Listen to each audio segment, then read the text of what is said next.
Assalamualaikum warahmatullahi wabarakatuh. Barakatuh.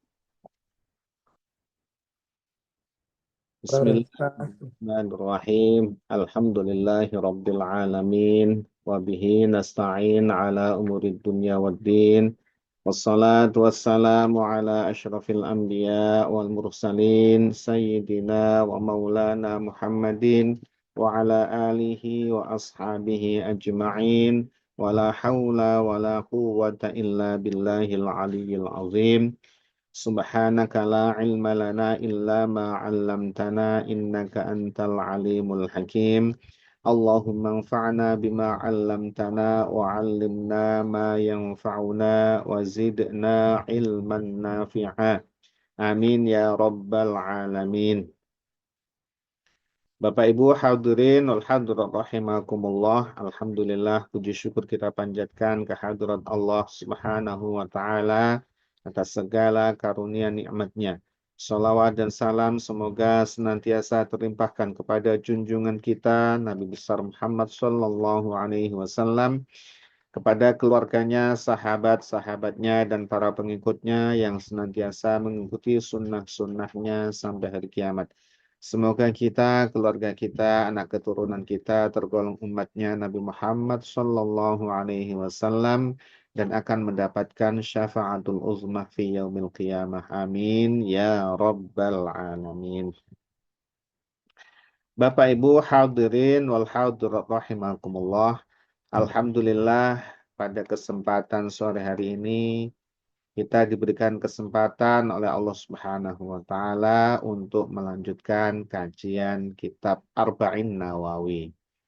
Insya Allah pada sore hari ini kita akan melanjutkan yaitu pada hadis yang ke-27, ya. Sambungan dari hadis sebelumnya, ya, nomor 27. Ini ada dua rawi, ya. Yang rawi pertama dari sahabat Nawas bin Sam'an sudah kita kaji pada pertemuan sebelumnya dan sekarang kita lanjutkan sambungannya. Bismillahirrahmanirrahim. Qala al-muallifu rahimahullahu ta'ala wa nafa'ana bihi wa bi'ulumihi fid dharaini amin. Wa an Wabisota, dari sahabat Wabisah bin Ma'badin, itu putranya Ma'bad, Wabisah bin Ma'bad radhiyallahu taala anhu, semoga Allah meridai sahabat Wabisah bin Ma'bad, ya, salah satu sahabat Nabi yang eh, apa eh, yang mudah menangis ini, ya, sahabat Nabi yang mudah menangis. Beliau meriwayatkan hadis sebanyak 11 hadis, ya. Sedikit terjemah yang bisa disampaikan untuk sahabat Wabisah bin Ma'bad. Qala, berkata sahabat Wabisah bin Ma'bad, Ataitu Rasulullah sallallahu alaihi wa alihi wasallam. Aku mendatangi Rasulullah sallallahu alaihi wa alihi wasallam. Faqala, dan berkata, bersabda Nabi, ya, aku mendatangi Rasulullah. Kemudian Rasul eh, bertanya kepadaku, Jita tas'alu anil birri, engkau datang ke sini, engkau tanyakan tentang kebaikan, ya. Jadi apakah engkau datang ke sini untuk menanyakan tentang kebaikan, tentang albir, kebaikan? Jadi ini menunjukkan bahwa Rasulullah Shallallahu Alaihi Wasallam diberikan keistimewaan oleh Allah mengetahui apa yang ada di dalam hatinya para sahabat, ya, para muridnya. Beliau tahu apa yang, ya, berkecamuk di dalam hati para sahabat, termasuk Wabisah ini. Beliau mendatangi Rasulullah untuk bertanya tentang kebaikan.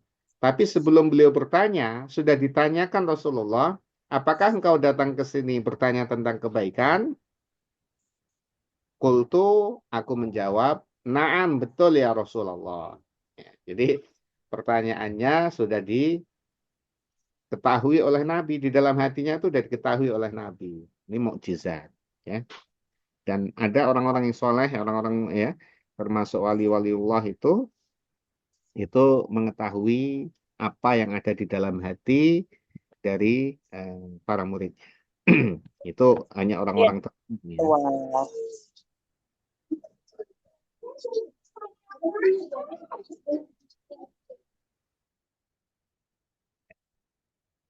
Waqala dan bersabda Nabi, jadi bersabda Nabi tentang menjawab pertanyaannya Wahbisah bin Ma'bad tadi, istafti qalbak, engkau silahkan bertanya, ya, meminta fatwa atau bertanya qalbaka kepada hatimu. Jadi kebaikan itu silahkan kau tanyakan ke dalam hatimu. Albiru yang dinamakan kebaikan, ya, sesuatu yang baik yang dinilai baik oleh agama, ya, merupakan kebaikan adalah sesuatu itma'annat yang merasa tenang ilaihi kepadanya, kepada tadi, sesuatu yang tenang, ya, kepadanya. Apa itu yang tenang? An-nafsu. Jadi nafsu jiwa itu tenang kepadanya. Di kebaikan itu kalau jiwamu tenang. Jadi kau melakukan sesuatu kebaikan, maka jiwamu itu menjadi tenang. Ya. Watma'anna ilaihil qalbu, dan hatimu menjadi tentram. Jadi jiwamu tenang, hatimu tentram. Itu maka yang kau lakukan itu kebaikan. Jadi Rasulullah SAW beri pelajaran kepada Wabisah bin Ma'bad dan juga kita bahwa Allah Subhanahu wa taala ya menjadikan hati setiap manusia itu punya fitrah, punya kemurnian, ya. Maka disebut hati nurani, ya. Selama hati nurani itu apa namanya baik, apa terjaga, maka dia akan selalu berdentang, akan selalu menentang apabila melakukan yang berlawanan dengan fitrah, ya, melakukan kemaksiatan, melakukan dosa, maka dia akan melawan hatinya. Hati nuraninya akan melawan. Nah, kalau sesuatu kebaikan kita lakukan, maka hati nurani akan tenang dan tentram.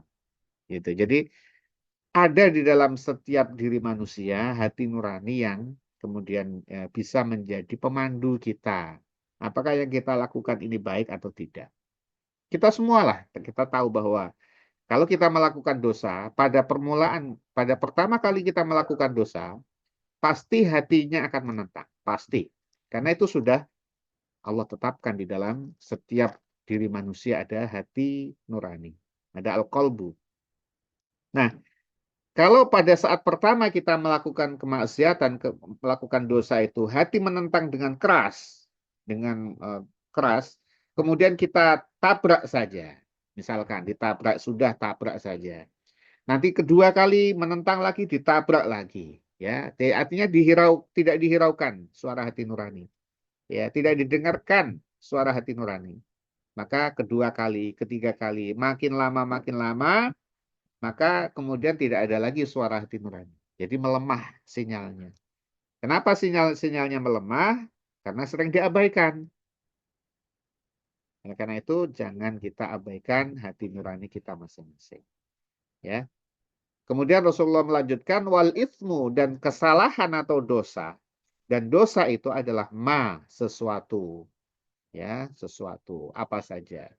Haka yang menyesakkan, nyesak ya, yang tidak mengenakkan gitu. Fin nafsi, di dalam jiwa, watarod dada, dan membuat ragu sesuatu itu fis suduri, di dalam dada. Ya, jiwa menjadi sesak dan dada menjadi ragu, hati menjadi ragu. Wa in aftaka, meskipun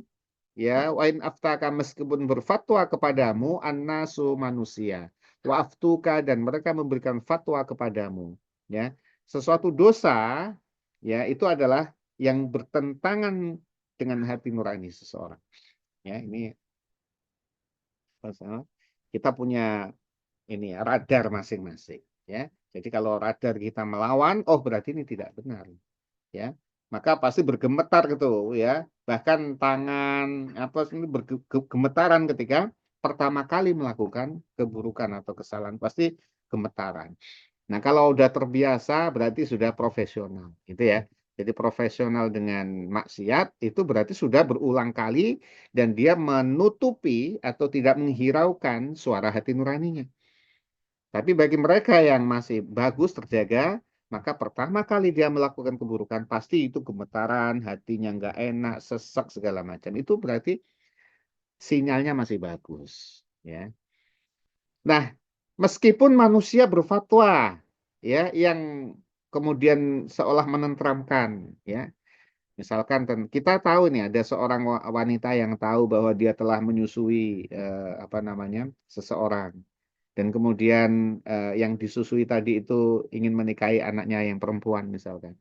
Maka dia tahu ini pasti bertentangan. Meskipun seluruhnya itu enggak itu dulu ya. Itu enggak kamu susui itu apalah dulu ya. Boleh-boleh saja. Meskipun seluruh warga sekitar itu menyatakan boleh. Tapi si ibu tadi tetap menentang dia. Ya, jadi meskipun orang-orang bilang boleh, boleh, boleh. Tapi kalau hati nurani kita itu menyatakan tidak, maka ikuti kata hati nurani itu. Ya. Hadisun hasanun, hadis ini adalah hadis yang hasan. Ya.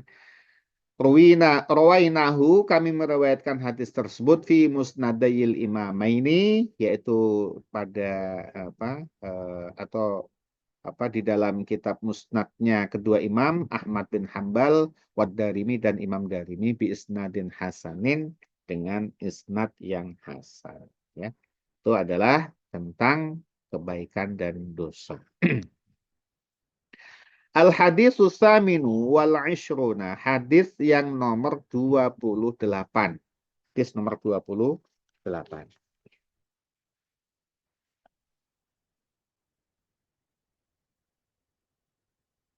Yaitu tentang berpegang teguh kepada sunnah Nabi dan menjauhi perkara bid'ah.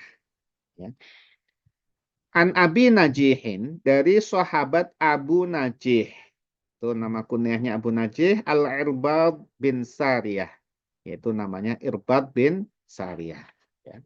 Sahabat Abu Najih, Irbad bin Sariyah, ya, ini termasuk salah satu sahabat yang miskin, ya, termasuk sahabat Ahlus Suffah, ya, orang yang tidak punya tempat tinggal, yang tinggal di emperan Masjid Nabawi. Itu. Radhiyallahu ta'ala anhu, semoga Allah meridhai sahabat Abu Najih. Ya, namanya Irbad bin Sariyah. Qala, berkata sahabat Abu Najih. Wa'azona Rasulullah sallallahu alaihi wa alihi wasallam. Rasulullah sallallahu alaihi wasallam menasehati kami. Mau'izatan, dengan suatu nasihat. Wajilat minhal qulubu, yang nasihat itu bisa menggetarkan hati, ya, menggetarkan hati. Wazarifat minhal uyun, ya, dan bisa mencucurkan air mata. Nasihatnya Nabi kepada kami suatu nasihat yang menggetarkan hati dan air mata bercucuran. Nasihat yang menyentuh gitu ya dari Nabi. Fakulna, maka kami berkata, ya Rasulullah, duhai Rasulullah, ka'annaha mau'izatun. Ya, seolah-olah ini adalah mau'izatu muwaddi'in atau muwadda'in. Ya. Ini adalah suatu nasihat perpisahan. Ya, ya Rasulullah, nasihatnya menyentuh hati seperti ini, ya, sampai air mata bercucuran. Seolah-olah ini adalah nasihat perpisahan. Fausina, maka ya berwasiatlah kepada kami. Berikan kami wasiat. Qala, bersabda Nabi Muhammad sallallahu alaihi wasallam, usikum, aku berwasiat kepada kalian bitaqwallahi, agar selalu bertakwa kepada Allah Azza wa Jalla. Ya. Aku berwasiat kepada kalian untuk takwa kepada Allah. Takwa apa? Takwa adalah menjalankan perintah-perintah Allah, meninggalkan larangan-larangan Allah. Tuh. Yang pertama wasiatnya, takwa. Kemudian was-sam'i wa ta'ati, dan aku berwasiat kepada kalian untuk mendengar dan taat ya kepada pemimpin, mendengar dan patuh kepada pemimpin. Wa in ta'ammara 'alaikum 'abdun, meskipun yang memimpin kalian adalah seorang budak ya, meskipun yang memimpin adalah seorang budak ya, karena dia sudah diangkat menjadi pemimpin, maka kita wajib mendengarkan arahan-arahannya dan menaati perintah-perintahnya. Ya, itu pesan Nabi itu. Fa'innahu, maka sesungguhnya man seseorang ya'ish yang dia hidup nanti minkum di antara kalian. Nanti ya suatu ketika akan datang fasayara, maka akan melihat orang itu ikhtilafan katsira, itu adalah perbedaan yang sangat tajam, perbedaan yang sangat banyak.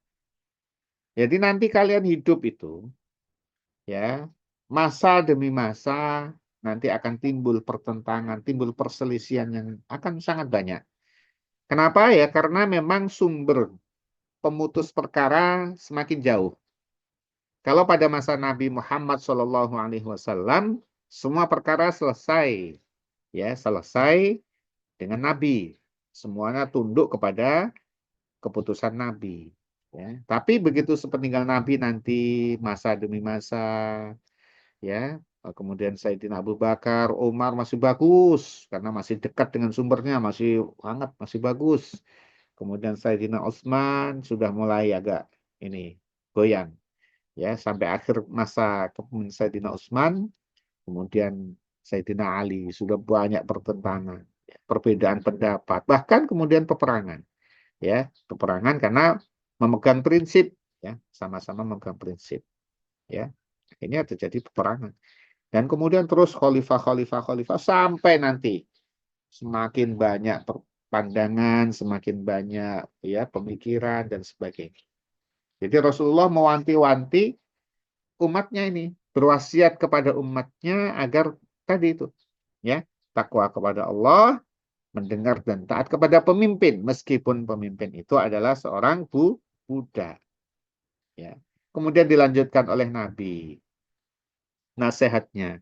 Fa'alaikum, maka hendaklah kalian atau kalian semestinya, fa'alaikum itu seperti tuntutan. Kalian harus memegang teguh bisunnati dengan sunnahku, yaitu dengan ajaran-ajaranku, ajaran Nabi. Wa sunnatil khulafa'ir rasyidina, dan sunnahnya khulafa'ur rasyidin. Itu siapa? Sunnahnya Sayyidina Abu Bakar, sunnahnya Sayyidina Umar bin Khattab, sunnahnya Sayyidina Utsman bin Affan, dan juga sunnahnya Sayyidina Ali bin Abi Thalib. Al-Mahdiyin, yang mereka itu semua terbimbing, ya, mendapatkan petunjuk. Sunnah apa, Khulafa Rasyidin itu dijamin oleh Nabi. Masa Khulafa Rasyidin itu masa-masa sahabat yang paling baik. Jadi mengikuti sunnahnya Nabi dan juga sunnahnya Khulafa Rasyidin itu mendapat jaminan dari Nabi akan tetap dalam kebenaran. Maka Rasul sampai berwasiat seperti itu. Kalian pegang teguh sunnahku dan sunnah Khulafa Rasyidin. Addu, gigitlah ia, ya, gigitlah ia, gigitlah alaiha kepadanya. Jadi gigitlah ia itu sunnahku dan sunnahnya Khulafa Rasyidin bin nawajidi, dengan gigi gerahammu. Gigit dengan gigi geraham itu bukan maksudnya secara fisik digigit gitu, bukan. Tetapi adalah pegang kuat ya. Gigit dengan gigi geraham itu kuat ya, menggigit dengan geraham. Kalau menggigit dengan ujung gigi ya, gigi depan itu tidak kuat. Ditarik bisa copot itu ya. Tapi kalau digigit dengan gigi geraham itu seolah-olah pegang teguh, jangan dilepaskan ya dengan kekuatanmu. Antu alaiha bin nawajil, itu adalah pegang teguh sunnahku dan sunnah khulafa rasyidin itu. Wa iyyakum dan waspadalah kalian wa muhdatsatil umuri dengan perkara-perkara baru. Waspadai kalian dengan perkara-perkara baru.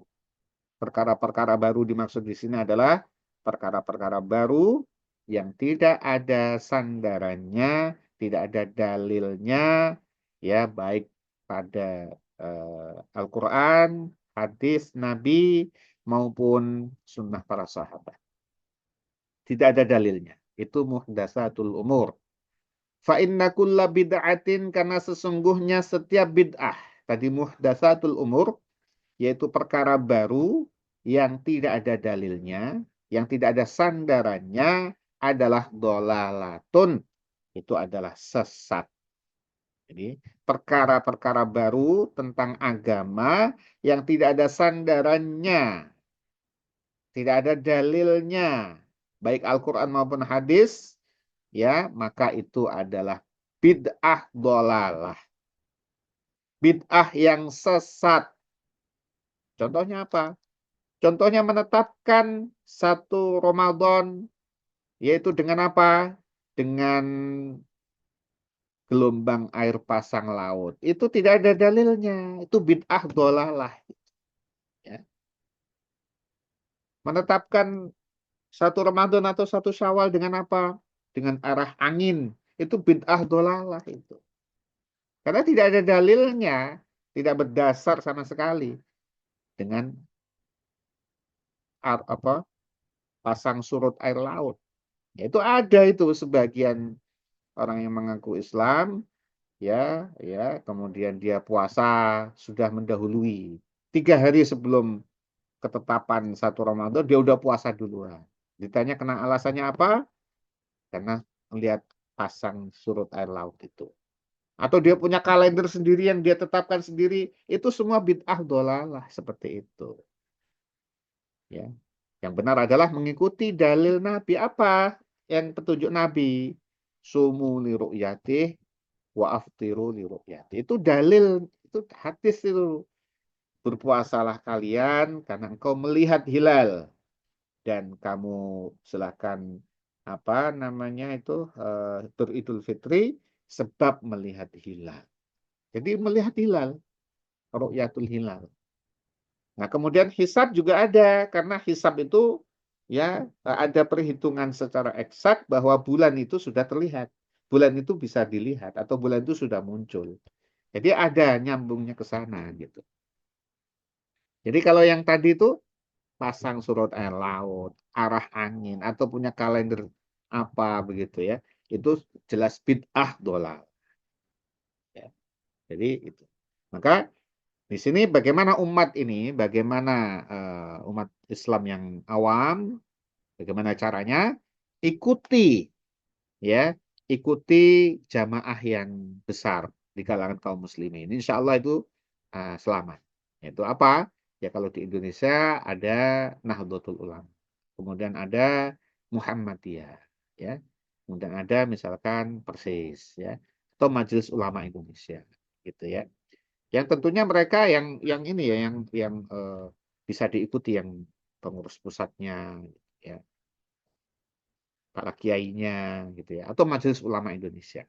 Itu insya Allah kita ikuti karena kita sendiri kaum awam kita mungkin tidak paham akan ini hukumnya apa kita ikuti yang sudah ditentukan oleh para ulama kita. Insya Allah itu selamat daripada kita ngarang-ngarang sendiri ya kita tidak tahu dalilnya. Hadis juga nggak hafal, Quran juga nggak hafal, nggak paham, mengarang-arang sendiri. Jadi jatuhnya kepada bid'ah dolalah. Tetapi sesuatu yang ada sandarannya, ada dalilnya, yang meskipun itu perkara baru, tapi ada dalilnya, maka itu tidak bid'ah dolalah. Itu disebut bid'ah mahmudah. Ya. Imam Syafi'i membagi dua, ada bid'ah mahmudah, ada bid'ah mazmumah. Bid'ah mahmudah itu adalah yang baik, bid'ah mazmumah itu yang tercela, yang mazmumah itu yang bid'ah dolalah ini. Contoh banyak kalau yang bid'ah disebut bid'ah yang hasanah. Sebagaimana Sayyidina Umar juga menyebutkan tarawih berjamaah di masjid, ya itu adalah Ni'matul bid'ah hadhihi. Nih, ya, sebaik-baik bid'ah ya seperti ini. Sholat tarawih berjamaah di masjid 30 hari full. Ya, itu bid'ah apa?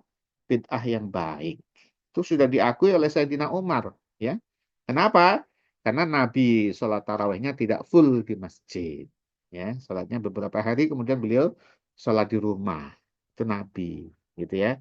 Kemudian pada Sayyidina Abu Bakar masih sama, ya, sholat di rumah. Kemudian Sayyidina Umar, loh kok sepi masjidnya, begitu ya. Kemudian ditarik ke masjid supaya sholat eh, tarawih di masjid. Itu itu bid'ah yang baik, gitu ya.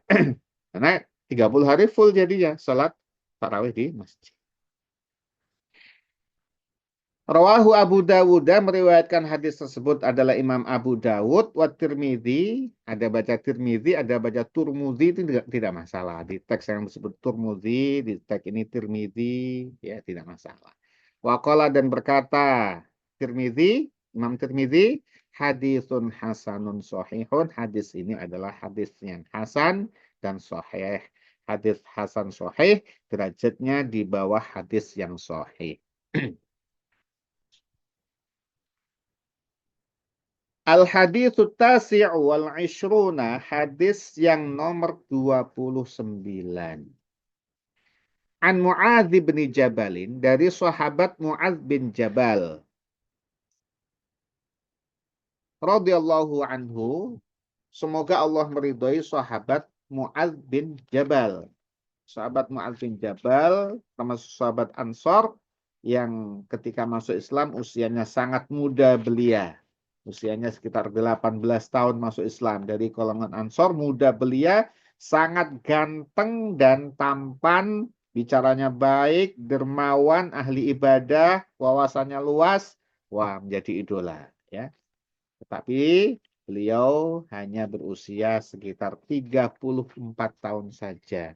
Usianya Sayyidina Mu'adz bin Jabal tadi pemuda hebat, ya, pinter, ahli ilmu agama, ya, bahkan disebut sebagai Imam Al-Halal wal Haram, imam tentang perkara halal dan haram, itu Mu'adz bin Jabal, termasuk utusan Nabi Muhammad SAW, ya, duta khusus ke Yaman, ya, sangat luas wawasannya, baik cara bicaranya, ya, menarik orangnya, dermawan, ahli ibadah. Wah, ya, hampir sempurna ini Mu'adz bin Jabal. Cuman usia beliau hanya 34 tahun.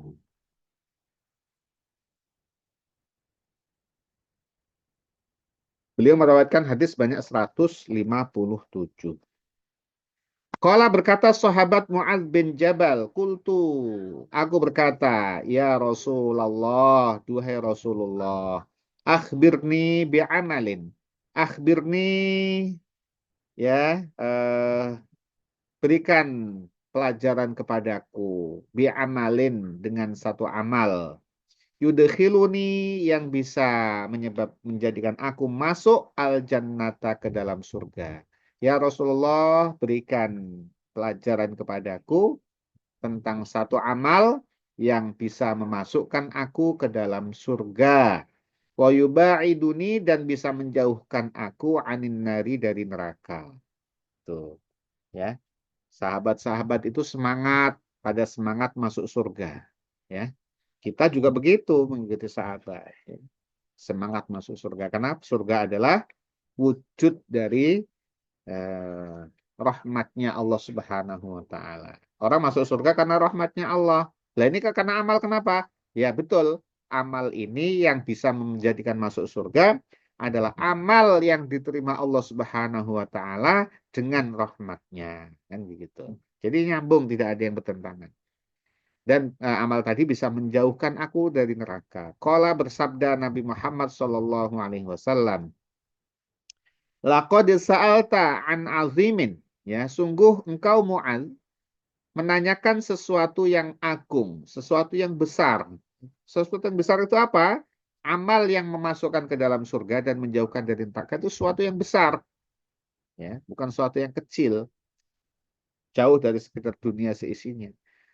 Wa innahu sesungguhnya hal itu layasirun, sungguh satu yang mudah, alaman kepada seseorang yassarahullahu, yang Allah mudahkan kepadanya. Yassarahullahu ta'ala alaihi, yang Allah mudahkan kepadanya. Jadi itu menjadi mudah bagi yang Allah mudahkan, yang Allah kehendaki. Apa itu? Amal apa itu? Ta'budullaha, engkau menyembah Allah, la tusyrik bihi syai'a, yang engkau tidak sekutukan Allah dengan satu apapun. Nah, la tusyriku bihi syai'a, yang engkau tidak sekutukan Allah dengan sesuatu apapun. Itu pertama, menyembah kepada Allah dan tidak menyekutukannya. Itu syarat masuk surga itu. Ya, maka sebanyak apapun amal kita, sebaik apapun amal kita, tanpa ya menyembah kepada Allah saja, la ilaha illallah, ya masih ada syirik kepada yang lain, akan menghalangi kita untuk masuk ke dalam surga. Jadi tauhid kepada Allah, menyembah kepada Allah, tidak menyekutukannya. Wa tuqimus salata, engkau dirikan salat. Ya, berikutnya kamu masuk surga ya dirikan salat. Ya, salat pada waktunya, salat dengan sebaik-baiknya, mengikuti adab-adabnya, syarat rukunnya, ya tidak pernah bolong salatnya, kondisi apapun tetap melaksanakan salat. Meskipun sakit, meskipun bepergian, tetap salat. Ya tentu ada caranya, bepergian ada salatnya sendiri. Ya, jamak qashar. Kalau sakit juga ada tetap salat. Bukan berarti kalau sakit perai salatnya. Ya, tidak. Selama masih sadar, wajib melaksanakan sholat. Waktu zakata, dan kau tunaikan zakat.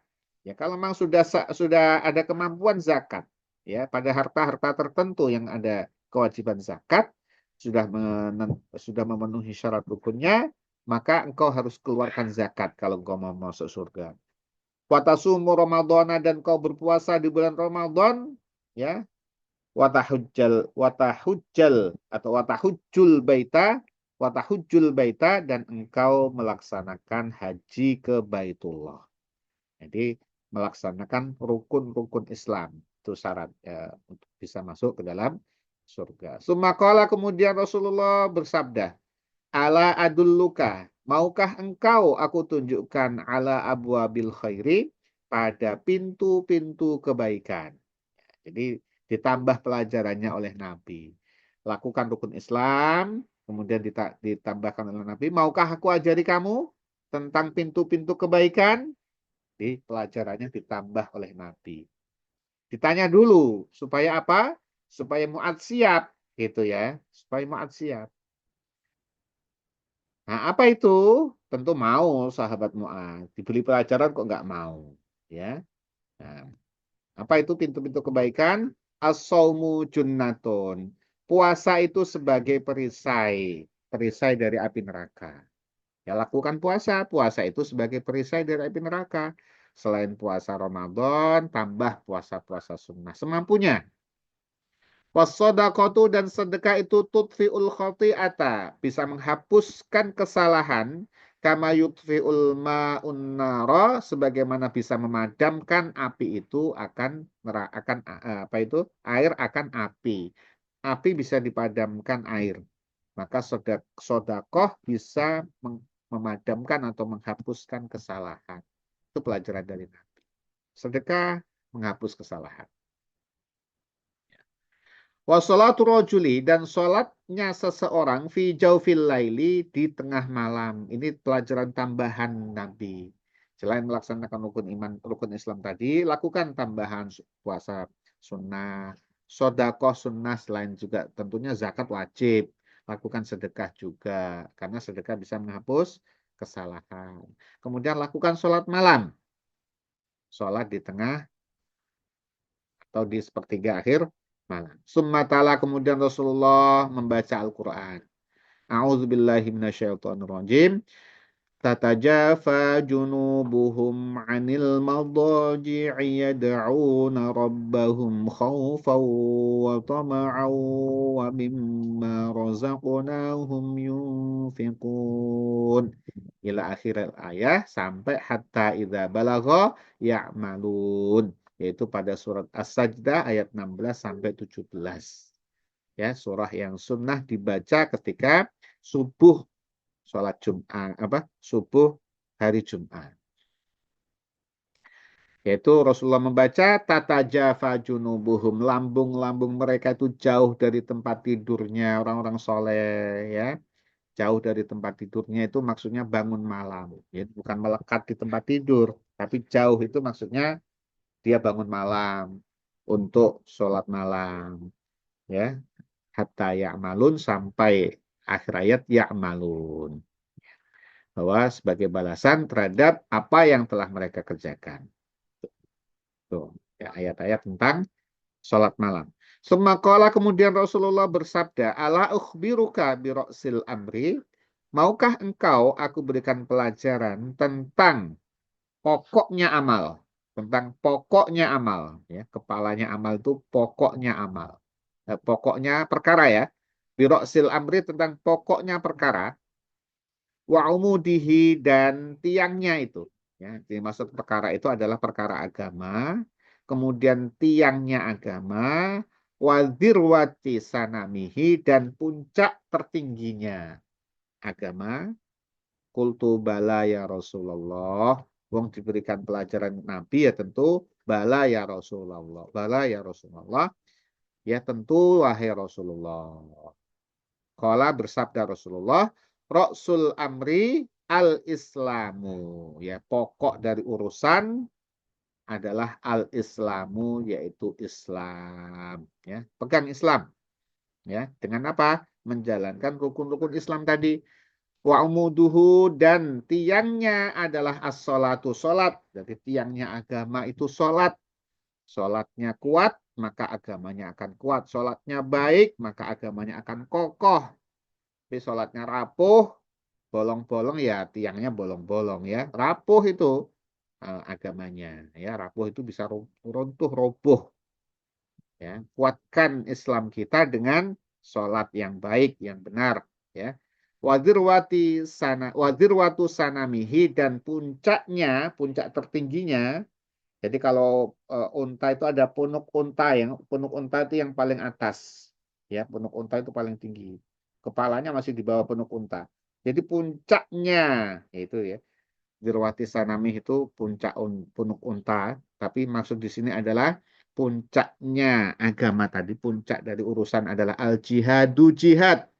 Kenapa? Nah, jihad itu yang bisa menjaga agama ini, ya.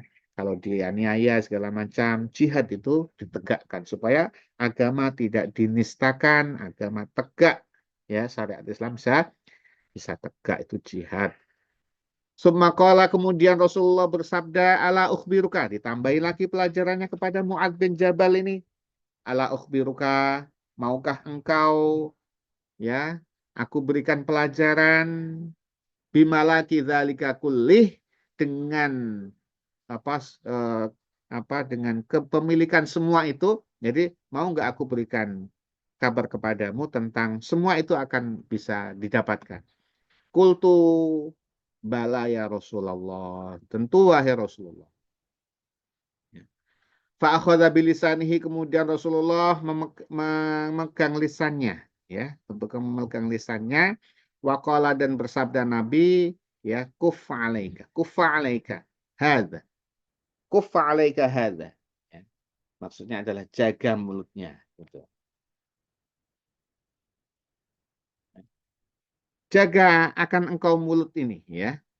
Jadi mulutnya dijaga dengan Rasulullah memegang lisannya ini.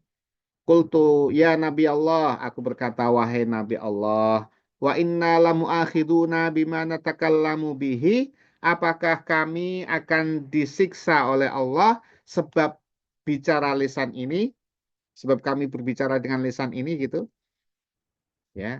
Maka faqala bersabda Nabi Muhammad SAW, fakilat ka ummuk, Fakilat ka umuk ini kalau arti bahasa, ya, terjemah alih bahasa artinya adalah ibumu membunuh kamu gitu ya.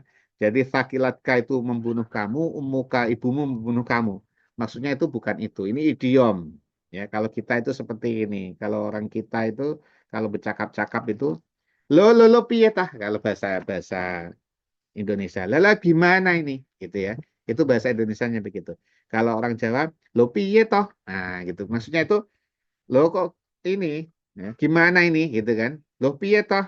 Masa nggak tahu gitu maksudnya gitu ya itu sakilat ka umuk ya lisan yang ngomong itu akan bisa menjadi penyebab disiksa oleh Allah.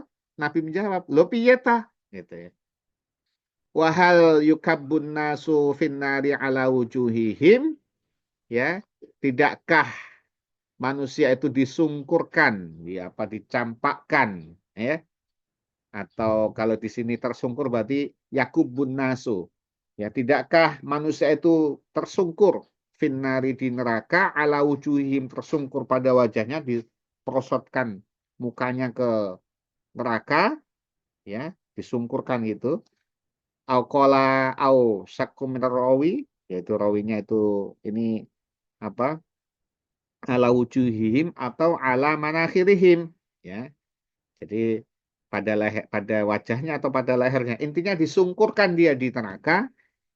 Illa hasoidi alsinatihim itu gara-gara ya tadi itu tidakkah ini hal yukabbun nasu ini ya sebenarnya tidakkah disungkurkan manusia itu di neraka itu disungkurkan wajahnya atau lehernya itu ya gara-gara apa memanen lisannya itu apa lisannya dulu apa bahkan lisan ini dosanya ada dosa paling besar lisan itu adalah dosa syirik itu apa ketika dia mengucapkan melafalkan yang bertentangan dengan la ilaha illallah.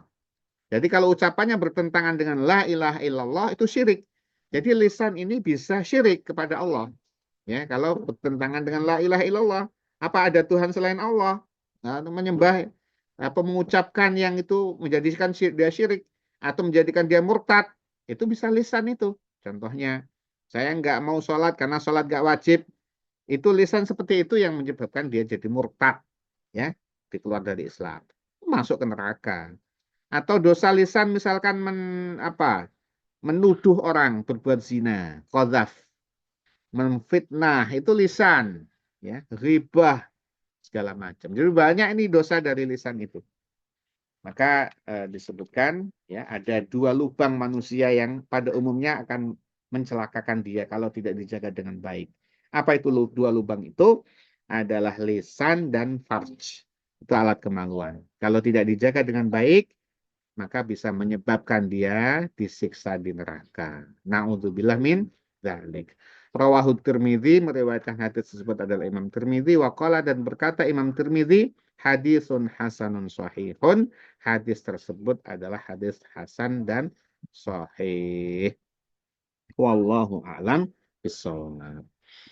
Bapak Ibu hadirin wal hadirat rahimakumullah demikianlah kajian kitab Arba'in Nawawi untuk sehari-hari ini. Semoga Allah Subhanahu wa taala senantiasa melimpahkan karunia keselamatan kesehatan kepada kita semua dan manfaat fid wa dunya wal akhirah. Amin ya rabbal alamin. Mari kita tutup kajian kita dengan membaca doa kafaratul majelis. Bismillahirrahmanirrahim.